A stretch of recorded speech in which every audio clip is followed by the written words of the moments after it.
തിരുവനന്തപുരം നഗരസഭ തിരുവനന്തപുരം കോർപ്പറേഷന്റെ മേയർ ആര് എന്നത് ഉടനറിയാം. മേയർ തെരഞ്ഞെടുപ്പ് ആരംഭിക്കുകയാണ്. അവിടെ വി രാജേഷ് മേയറായി തെരഞ്ഞെടുക്കപ്പെടാൻ പോകുന്നു. വി അരുൺ ആണ് വാർത്തയുടെ വിശദാംശങ്ങളുമായി ചേരുന്നത്. അരുൺ, തെരഞ്ഞെടുപ്പ് നടപടികൾ ആരംഭിച്ചു.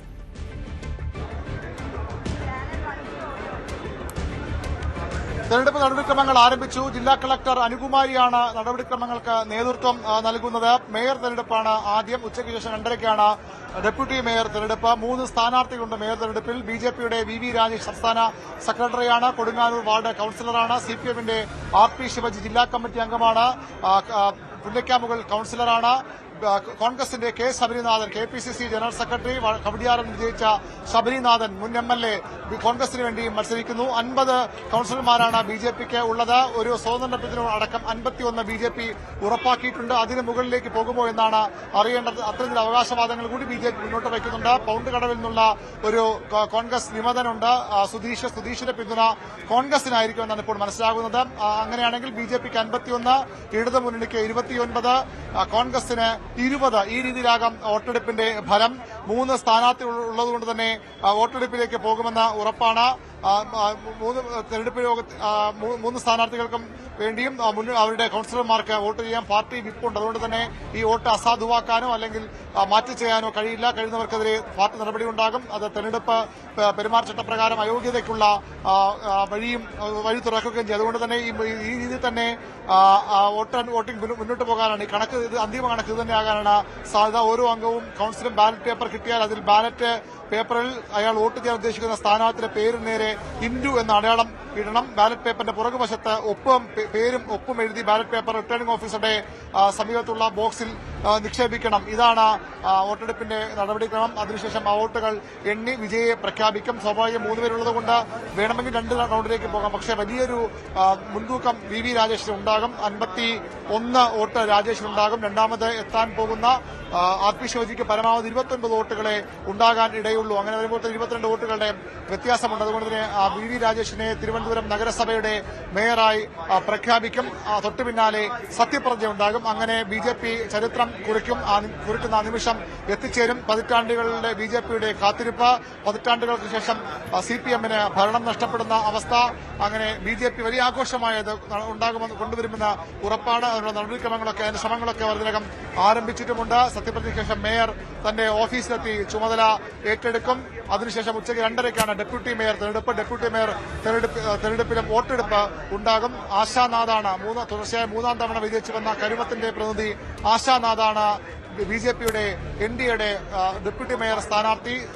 കോൺഗ്രസിൽ നിന്ന് മേരി പുഷ്പം കുന്നുകുഴി കൌൺസിലർ ഡെപ്യൂട്ടി മേയറായി മത്സരിക്കും. മുൻ ഡെപ്യൂട്ടി മേയർ കൂടിയായ രാഖി രവികുമാറാണ്. വഴുതക്കാട് നിന്ന് CPI പ്രതി രാഖി രവികുമാറാണ് ഡെപ്യൂട്ടി മേയർ സ്ഥാനത്തേക്ക് ഇടതുമുന്നണിയുടെ സ്ഥാനാർത്ഥിയായി മത്സരിക്കുന്നത്. അവിടെയും അനായാസ വിജയം ആശാനാഥിന് ഉണ്ടാകും. അങ്ങനെ തലസ്ഥാന നഗരഭരണം മാറുകയാണ്. നഗരഭരണം മാറിയാൽ ബിജെപി വന്നാൽ തലസ്ഥാന നഗരത്തിന്റെ ഗതി തന്നെ മാറ്റും, മുഖച്ഛായ തന്നെ മാറ്റുമെന്ന പ്രഖ്യാപനമാണ് ബിജെപി എല്ലാ ഘട്ടങ്ങളിലും മുന്നോട്ട് വയ്ക്കുന്നത്. 45 ദിവസങ്ങൾക്കുള്ളിൽ പ്രധാനമന്ത്രി നരേന്ദ്രമോദിയെ കൊണ്ടുവന്ന് തലസ്ഥാന നഗര വികസന വിഷൻ അവതരിപ്പിക്കാനാണ് ബിജെപിയുടെ ലക്ഷ്യം. ഏതായാലും അത് ബിജെപി ഭരണമെന്നത് യാഥാർത്ഥ്യത്തോട് അടുക്കുന്നു. ഏതാനും മിനിറ്റുകൾക്കുള്ളിൽ വി രാജേഷ് ബിജെപിയുടെ സംസ്ഥാനത്തെ ആദ്യ മേയറായി, തിരുവനന്തപുരത്തെ ആദ്യ മേയറായി സത്യപ്രതിജ്ഞ ചെയ്ത് അധികാരമേൽക്കും. വലിയ ആഘോഷ പരിപാടികൾ ബിജെപി ഇതിന്റെ ഭാഗമായി സംഘടിപ്പിച്ചിട്ടുണ്ട്. നമുക്കറിയാം, വികസന രംഗത്ത് രാഷ്ട്രീയ ഭേദം ഉണ്ടാകരുതെന്നാണ് പൊതുവിൽ എല്ലാ നേതാക്കളും പറയുന്നത്. അതിന്റെ ഒരു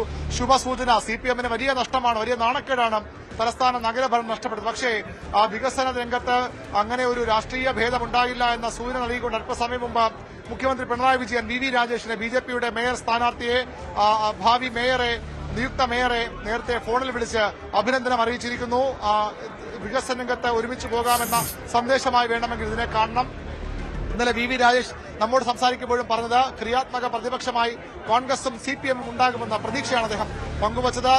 CPM-ന്റെ പാർലമെന്ററി പാർട്ടി നേതാവ് SP ദീപകിനടക്കം വാക്കുകൾ കടമെടുത്തുകൊണ്ടാണ്, അത് സൂചിപ്പിച്ചുകൊണ്ടായിരുന്നു രാജേഷ് ആ പ്രതീക്ഷ പങ്കുവച്ചത്. ഏതായാലും അങ്ങനെ ഉണ്ടാകുമെങ്കിൽ തലസ്ഥാനം പുതിയൊരു ദിശാബോധത്തിലേക്ക് മാറും. പക്ഷേ ഈ 3 മുന്നണികൾക്കും രാഷ്ട്രീയം മറന്നുകൊണ്ട് മുന്നോട്ട് പോക്ക് ഇവിടെ സാധ്യമല്ല. രാഷ്ട്രീയമായി തന്നെ വലിയ പോരാട്ടങ്ങൾക്ക് നമ്മൾ ഇവിടെ വേദിയാകേണ്ടി വരും. കഴിഞ്ഞ കൌൺസിലിനെതിരെ വലിയ അഴിമതി ആരോപണങ്ങൾ ഉന്നയിച്ച ദിവസം ദിവസങ്ങൾ നീണ്ട ആഴ്ചകൾ നീണ്ട സമരം ഈ നഗരസഭാ അങ്കണത്തിലും നഗരസഭാ ഹാളിനുള്ളിലുമൊക്കെ BJP നടത്തിയതാണ്. അഴിമതി ആരോപണങ്ങൾ ഇപ്പോഴും അതേപടി നിലനിൽക്കുന്നു. അതിൽ അന്വേഷണം സ്വാഭാവികമായും ഉണ്ടാകും. അതുമായി ബന്ധപ്പെട്ട കൂടുതൽ ആരോപണങ്ങൾ ഉണ്ടാകും. BJPയുടെ പ്രധാന നേതാക്കളൊക്കെ ഇവിടെ എത്തുന്നുണ്ട്. അല്പസമയത്തിനകം സംസ്ഥാന അധ്യക്ഷൻ ഈ തെരഞ്ഞെടുപ്പ് വിജയത്തിന് ചുക്കാൻ പിടിച്ച നേതാക്കളിലൊരാളായ രാജീവ് ചന്ദ്രശേഖർ കൌൺസിൽ ആസ്ഥാനത്ത് കൌൺസിൽ ഹാളിലേക്ക് എത്തും. വലിയ പ്രതീക്ഷയോടുകൂടിയാണ്, വലിയ ആവേശത്തോടുകൂടി BJP ഇത് കാണുന്നത്. ഏതായാലും തലസ്ഥാന നഗരഭരണത്തിലേക്ക് BJP കടന്നുവരുന്നു. അതൊരു പക്ഷേ നഗരഭരണത്തിലേക്ക് മാത്രമാകില്ല, തലസ്ഥാന നഗരത്തിന്റെ നഗരമേഖല ഉൾപ്പെടെ 4 നിയമസഭാ മണ്ഡലങ്ങളുണ്ട്. ആ നിയമസഭാ മണ്ഡലങ്ങളിലും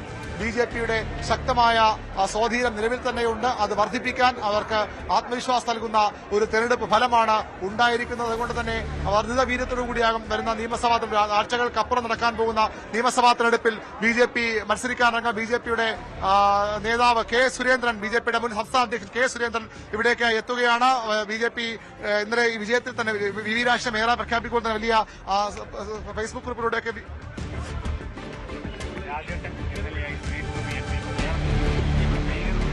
തീർച്ചയായിട്ടും BJP കേരളത്തിലെ ജനങ്ങൾ മനസ്സുകൊണ്ട് സ്വീകരിക്കുന്നുള്ളതിന്റെ തെളിവാണ് തിരുവനന്തപുരത്തെ അത്യുജ്വലമായിട്ടുള്ള വിജയം. തിരുവനന്തപുരത്ത് ഒരു ചരിത്ര വിജയം തന്നെയാണ് BJPക്ക് ഉണ്ടായിരിക്കുന്നത്.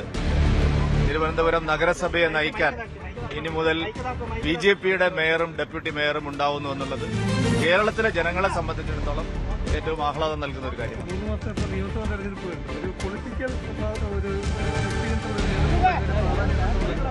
അല്ല, തീർച്ചയായിട്ടും ഈ തദ്ദേശ തെരഞ്ഞെടുപ്പ് ഫലം നിയമസഭാ തെരഞ്ഞെടുപ്പിനുള്ള വലിയൊരു ഊർജ്ജമാണ് NDAക്ക് കിട്ടിയിരിക്കുന്നത്.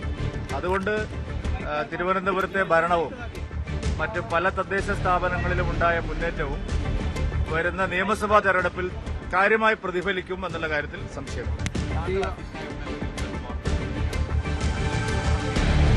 തീർച്ചയായിട്ടും കഴിഞ്ഞ തവണ 35 സീറ്റുകളിൽ ഞങ്ങൾ വിജയിച്ചപ്പോൾ തൊട്ടടുത്ത 2ാം സ്ഥാനത്ത് 12 സീറ്റുകളിൽ ഞങ്ങൾ വന്നിരുന്നു. കുറഞ്ഞ വോട്ടുകൾക്ക് 3ാം സ്ഥാനത്തായ വേറെയും സീറ്റുകളുണ്ടായിരുന്നു. പടിപടിയായിട്ടുള്ള വളർച്ചയാണ് തിരുവനന്തപുരത്തെ BJPയെ സംബന്ധിച്ചിടത്തോളം ഉള്ളത്. ഇത്തവണ അതിന്റെ ഫലം കൊയ്യാൻ സാധിച്ചു എന്നുള്ളതാണ് ഏറ്റവും വലിയ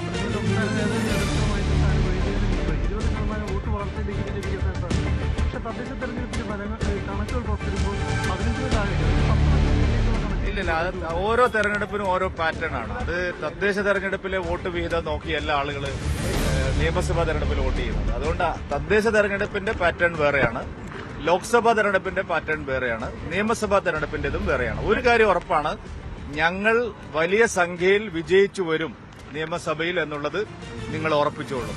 വികസന രംഗത്ത് യുവമോർച്ച പ്രസിഡന്റാണ് താങ്കളുടെ വലിയൊരു അനുയായി വരുന്ന ഒരാളാണ് മേയറായത്. അല്ല, സ്വാഭാവികമാണ്.